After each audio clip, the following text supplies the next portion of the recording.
Bonjour à tous et bienvenue dans cette nouvelle vidéo. Dans cette série de vidéos, nous allons voir comment créer un site internet en utilisant WordPress et le thème Kadence. Dans cette première vidéo, nous allons voir comment installer WordPress et j'espère que vous avez déjà téléchargé WordPress et XAMPP. Ici, pour télécharger WordPress, vous allez aller sur le site de wordpress.org, fr.wordpress.org. et le lien sera dans la description. Donc on va extraire le fichier WordPress, la dernière version .zip. Et après avoir extrait le fichier zip de WordPress, nous avons obtenu ce dossier WordPress. Je vais l'ouvrir et voici l'ensemble des fichiers WordPress qui sont là. Vous ne devez modifier aucun fichier. Et pour commencer l'installation de WordPress, nous allons copier l'ensemble de tous ces fichiers sans supprimer un seul. Donc on va copier. On va dans le disque local C, on va dans XAMPP, on va dans htdocs. Ici nous allons créer un répertoire où sera stocké notre site internet. Donc on va dans nouveau et on va lui donner comme nom mon site. Là je viens de créer un répertoire, mon site, qui va représenter notre site internet. C'est le site que nous voulons créer, donc on va coller l'ensemble de tous les fichiers de WordPress dans ce répertoire. Et on va patienter le temps que la copie se termine.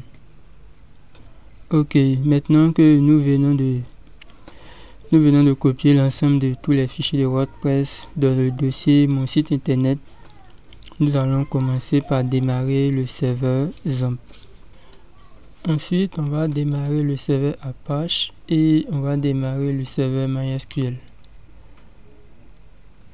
Là, Apache et MySQL sont ouverts. Je vais réduire et je vais aller maintenant sur le navigateur. Je vais sur localhost/phpMyAdmin.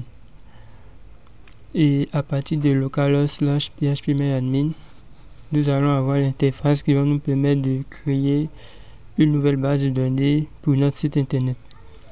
Il faut savoir que lorsqu'on veut créer un site, on aura besoin d'une base de données et on aura besoin d'un serveur Apache pour héberger le site. Pour le moment, nous sommes en local, c'est pour ça que c'est marqué localhost/phpMyAdmin. On clique sur nouvelle base de données et je vais lui donner comme nom de base de données mon site. Vu que le répertoire s'appelle mon site, donc ça sera mon site _db. Vous pouvez donner n'importe quel nom, mais moi je préfère appeler ça mon site _db. Si vous voulez, vous pouvez laisser mon site. Si vous voulez, vous pouvez mettre mon site base de données. Si vous voulez, vous pouvez l'appeler comme vous voulez. Donc je vais créer. Là, je viens d'écrire la base de données. Par défaut, la base de données est vide. La base de données sera remplie automatiquement par WordPress. Pour commencer l'installation de WordPress, on va maintenant aller sur localhost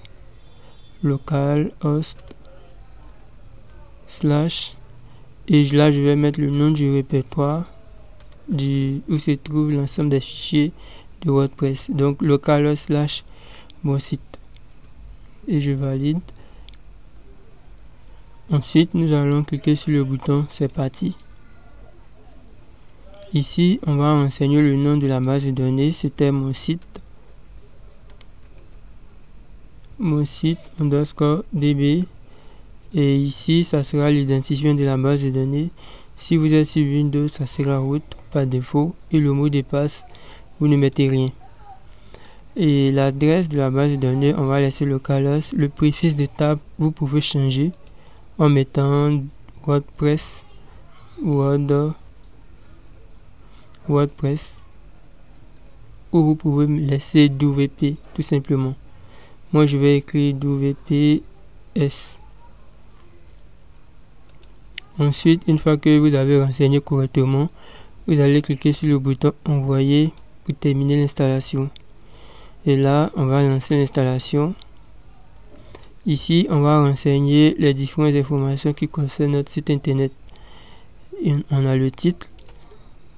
On l'avait appelé mon site, donc je vais écrire mon site et on aura l'identifiant qui va nous permettre de se connecter. Donc je vais mettre admin et le mot de passe admin. Ça sera l'identifiant qui va nous permettre de se connecter directement. Ensuite, on va cliquer sur confirmer l'utilisation de mot de passe faible et on va renseigner une adresse mail. Donc on va faire admin@admin.fr et on va demander au moteur de recherche de ne pas indexer le site. On clique sur installer WordPress et nous allons juste patienter le temps que WordPress soit installé.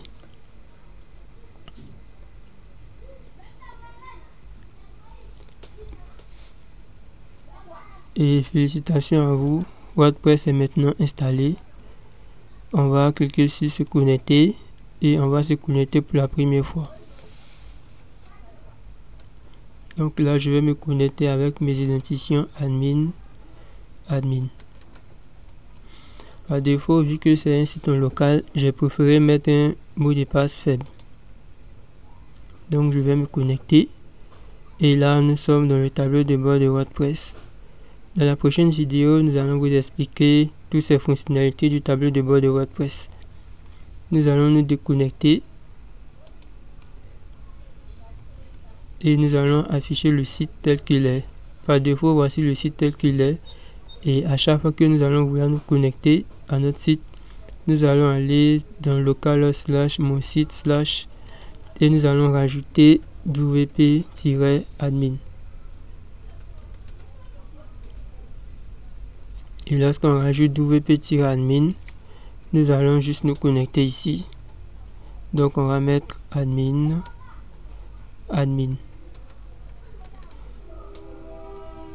Et on se connecte. Et là nous sommes connectés. Donc je vous dis à bientôt pour une prochaine vidéo. Et rendez-vous dans la prochaine vidéo où nous allons vous expliquer l'ensemble des différentes fonctionnalités de WordPress par défaut. À bientôt.